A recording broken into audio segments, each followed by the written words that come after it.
Hello and welcome to Business 360. I'm Shireen Bhan. The headlines that we're tracking for you this evening: the Sensex and the Nifty end in the red after a volatile session. The Nifty drops below 25,000. Auto and IT stocks lead the decline. Missile strike southern Beirut hours after the US says it opposes the scope of Israel's bombing campaign in the Lebanese capital. Israel claims it hit a Hezbollah underground weapons facility. The Biden administration warns it could potentially halt weapons transfer to Israel if humanitarian aid to Gaza is hindered.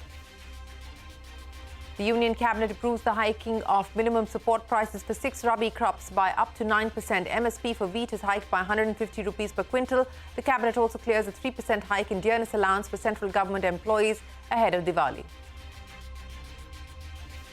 We see the whole world being tokenized, following India's example. That's a tremendous growth opportunity for us. Mastercard is doubling down on its India bet, says global CEO Michael Maybach, after opening the company's largest global tech hub in Pune. Wants the world to follow India's example on tokenization. Adds global consumer spending remains resilient, driven by the services economy. That's a CNBC TV18 exclusive. A slow start to the 28,000 crore rupee Hyundai India IPO. The issues subscribed around 30% on day 2. Retail subscription closer to 40%. Brokerages feel the pinch as SEBI tightens F&O rules. Angel One expects a 14% hit to revenue. BSE CEO also admits turnover will be impacted but expects business growth to offset impact. The panel set up by the GST Council to restructure the compensation cess meets for the first time. Sources say all states are in favour of subsuming the cess with GST rates. At least 14 hoax bomb threats have disrupted international and domestic flights in the last 3 days. Singapore scrambles fighter jets to escort an Air India Express flight bound for the Changi airport. No items of threat were found after security checks. External Affairs Minister S. Jaishankar takes a whale jab at Pakistan and China at the SCO summit in Islamabad. Says terrorism and unilateral agendas from across the border do not encourage trade. This is the first visit by an Indian foreign minister to Pakistan in nearly a decade. Omar Abdullah takes oath as the Chief Minister of Jammu and Kashmir for the second time. Surinder Chaudhary, who switched from the BJP to the National Conference last year, is the Deputy Chief Minister. The Congress decides to sit out of the new government for now. Well, let's start with the market action. The Sensex and the Nifty ended in the red after a volatile session. A sell-off in the last hour took the Nifty below 25,000. The Sensex lost 300 points today. IT and auto stocks led the decline. So that was the story as far as our markets were concerned.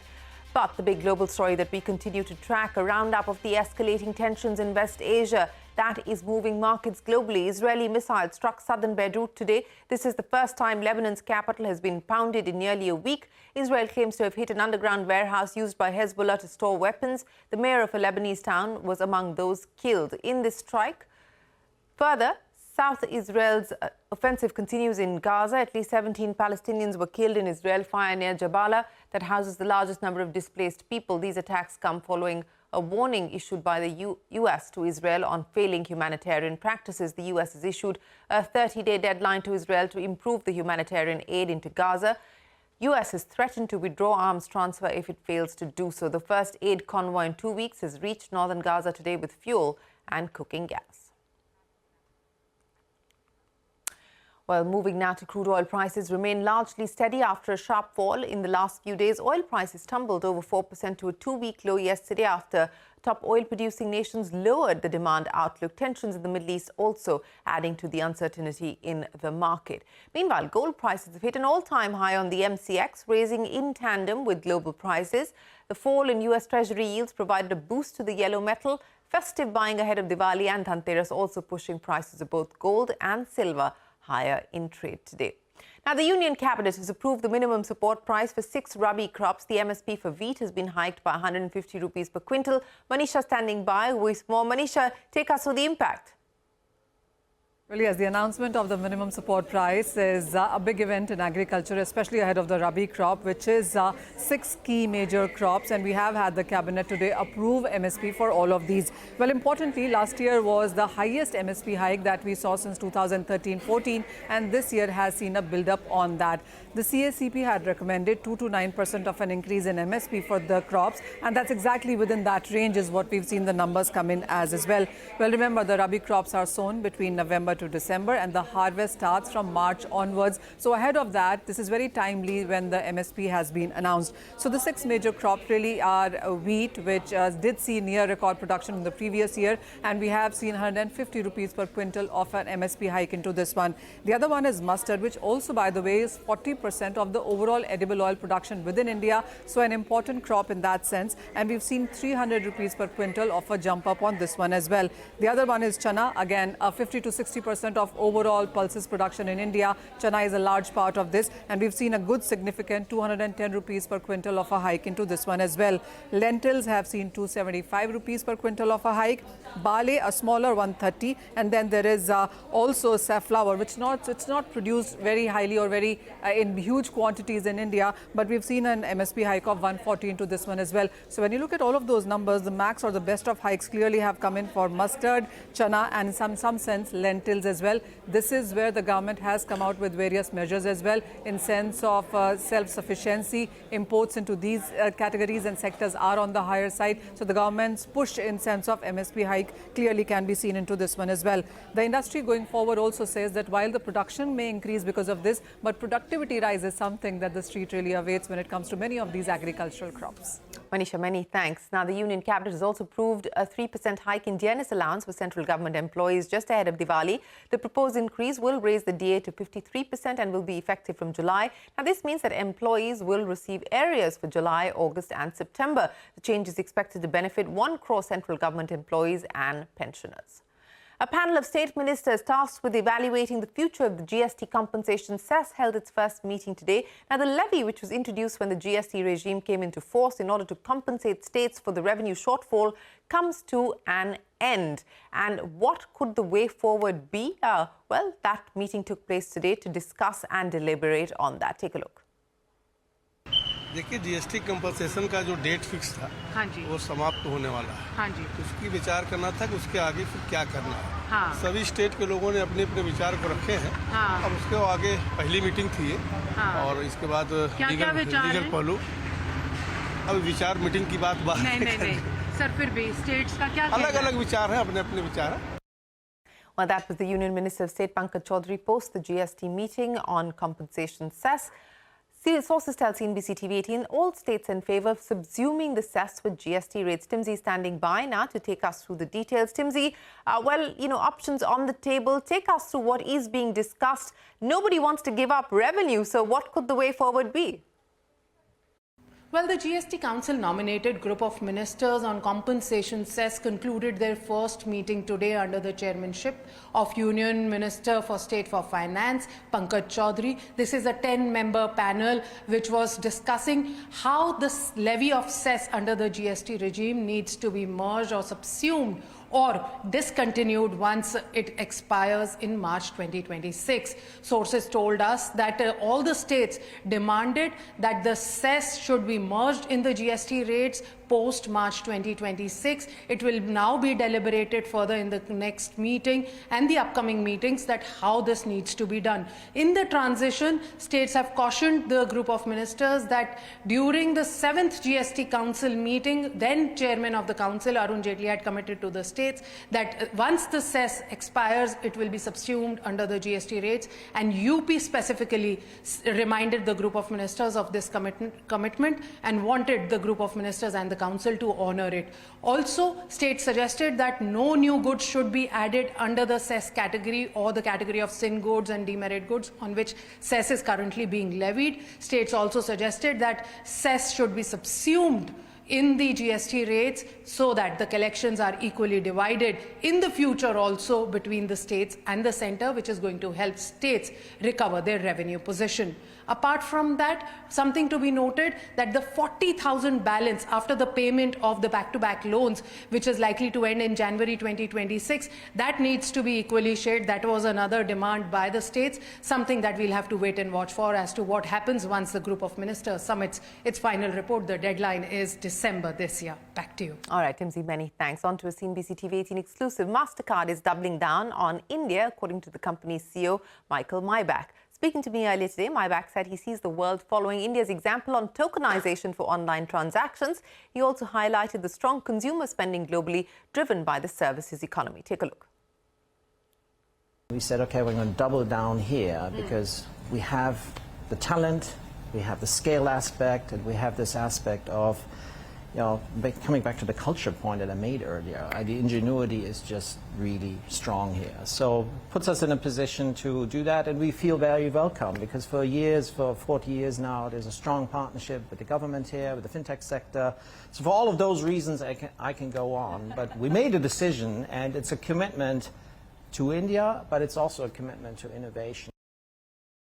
The tokenization engine that basically takes your biometric details and puts it into a one-time token that's passed through the system, and if it's ever hacked, nobody else can do anything. It's only for one-time use. A lot of detail, but this is the vision of the RBI. This is what the RBI put out and said this has to be a safe payment ecosystem. India is the first pretty much completely tokenized market in the world. We have 240 million tokens here in India. Now, we see the whole world being tokenized, following India's example. That's a tremendous growth opportunity for us. I think to date we have like 4 billion tokens that have already passed through the system.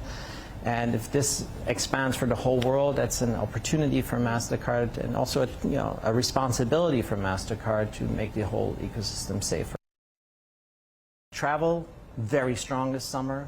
Europe in particular, very strong. Singapore, very strong. So you look across that, people want to go and do exciting things, do that trip, go and see a show and all of that, and it's showing in our categories of spend. 2 years ago it was all about goods. Now it's all about services. The service economy is booming. That is a fundamentally global trend. And if we look specifically at India, the same, we see the same strength in consumer spending here. Well, you can catch that entire conversation with the global CEO of Mastercard at 7:30 p.m. right here on CNBC TV 18. Now, the Supreme Court bench led by Chief Justice of India, D.Y. Chandrachud, reserved its order on the appeal by banks seeking liquidation of Jet Airways. The bench was hearing the matter for the second day today. During the arguments, the Lenders' Council said that Jalan Kalrock Consortium's resolution plan had failed miserably. He countered the narrative that banks are acting as roadblocks in the airline's revival. Further, blaming JKC for choking the resolution plan, banks told the court that inordinate delay and utter non-cooperation shows that JKC had no inclination to implement the plan, and they wasted 2.5 years of time. The apex court is expected to pronounce its verdict on the matter in the coming days. We don't have a date yet. At least 14 hoax bomb threats have disrupted international and domestic flights in the last 3 days. Last night, Air India Express Madurai to Singapore flight waited in the air before it was escorted by fighter jets to land at the Changi airport in Singapore. Today, Akasa Air's flight from Delhi to Bengaluru was diverted to Delhi following a bomb threat. Then Indigo's Mumbai to Delhi flight was redirected to Ahmedabad due to similar security alerts. Two of SpiceJet's flights, Darbhanga to Mumbai and Leh to Delhi, also received bomb threats. All these planes were taken to isolated areas before deplaning the passengers. External Affairs Minister S. Jaishankar today took a veiled jab at Pakistan and China at the Shanghai Cooperation Organization summit in Islamabad. Jaishankar said the cooperation must be based on mutual respect, sovereignty, equality and genuine partnership, adding that terrorism and bilateral agenda from across the borders do not encourage trade. Jaishankar's visit is the first by an Indian foreign minister to Pakistan in nearly a decade. Now, the diplomatic tussle between India and Canada over the murder of a Khalistan separatist continues to escalate. Days after Canada alleged that Indian diplomats were linked to the murder, the US has again urged India to cooperate with Canada's investigation. The State Department spokesman said that the US has made it clear that the allegations are extremely serious. Meanwhile, the UK, another ally of Canada, has said it has full confidence in Canada's judicial system. UK's Foreign Office said it's India's cooperation in the legal process is the right next step. Remember, India has rejected allegations, calling them preposterous. Both countries have expelled each other's top ambassadors. Now, Indian households continue to feel the pinch of rising prices of essential vegetables like onions, tomatoes and potatoes. In September, inflation hit a 9-month high, driven by costly vegetables, as per Local Circle survey. Now, nearly 30% of Indian households cut consumption of essential and green vegetables in order to stay within their budget. However, 40% continue to buy the same quantity of vegetables by burning a bigger hole in their pockets. Local Circles, which periodically tracks the impact of higher prices of essentials, covered over 40,000 respondents from 351 districts of India in this survey. Joining us now to discuss this further is Sachin Taparia, Chairman and CEO of Local Circles. Sachin, many thanks for joining us. Let's go over some of those findings, Sachin. It seems like inflation is hurting the average consumer at this point in time. Now, this is a large survey of 40,000 people. Take us through the questions that were asked and the key responses that came in. So absolutely, Shireen, there is a squeeze that is taking place, especially if you look at the lower class and the lower middle class and even the middle class. And that is being reported on Local Circles on a regular basis. So in this survey, we basically asked two very pointed questions. The first one was around what is it that people are actually paying as a household for tomatoes, onion, and potatoes. And 56% of households that were in the survey, which went over 350 districts nearly, basically said that they're paying over 75 rupees a kg for tomato, over 50 rupees a kg for onion, and over 40 rupees a kg for potatoes. And the next, cohort, which was about 29%, basically are paying somewhere between 50 and 75 for tomatoes. So it's only about 6%, households that said that they were paying less than 50 rupees a kg for tomato, which is, likely in those areas where this particular commodity is grown. So there's very clearly a squeeze, people paying high prices. And when we asked, them in the second question as to how were they dealing with this squeeze, how has it affected budgets, 29% of households essentially are cutting back. So they are, to stay within the budget, they are consuming less of these green vegetables as well as the essential vegetables that we talked about. Another 42% are paying, and taking the hit.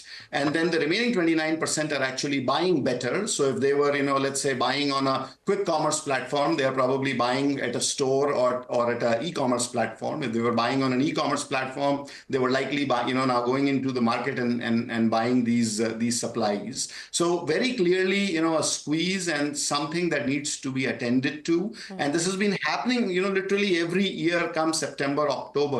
And I think we need some long-term solutions here that actually manage these better from a government standpoint. And then from a short-term standpoint, if some relief can be provided, whether through petrol or diesel prices or making a cut there like it was done last Diwali, I think it will definitely help the households. Well, I don't know whether any of that is in the offing at this point in time or not, Sachin, but we're also now in the midst of the festive season, and I'm not sure whether you have a survey out on what festive spending is likely to result in, but what's the mood that you're picking up on so far? We have. In fact, we have released a massive survey on that subject, Shireen. And the key finding that we have from that survey, the numbers are huge. 1.85 lakh crores of festive spending expected across the country. But here is the thing, the 2019 number was bigger than this year's number, and the 22 number was also bigger than this year's number.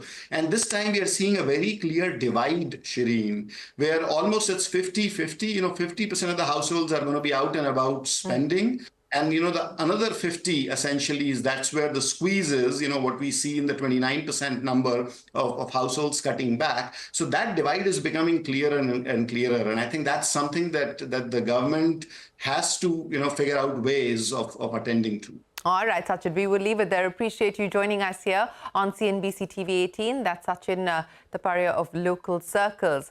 Now, innovation without guardrails of quality and customer requirements will have problems. That's the word in from the Chairman Emeritus of TVS Motor, Venu Srinivasan, responding to questions about complaints against EV startups, including Ola Electric. Srinivasan told CNBC TV 18, all innovators and startups will have problems, but they must catch up with high-quality products and customer service.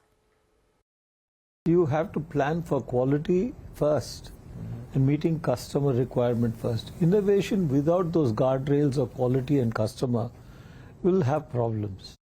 But innovation also is what forces others to compete. Whether it's Bajaj or TVS, we all now got our products, but we brought with us the expertise of quality and consistency. But others, the startups will also learn. It's not that they have problems. Every innovation has a problem. Tesla had a lot of quality problems, but they are also improving and getting on. So innovators will face problems. That is the first mover advantage they will have of creating the market, but they will then have to catch up with quality and customers. So that's part of the process of innovation. Well, that's Venu Srinivasan. You can catch that entire interview with him at 5 p.m. right here on CNBC TV 18. And with that, it is time for us to wrap up this edition of Business 360. The news will continue right here on CNBC TV 18. Stay tuned. We're back in a moment with more.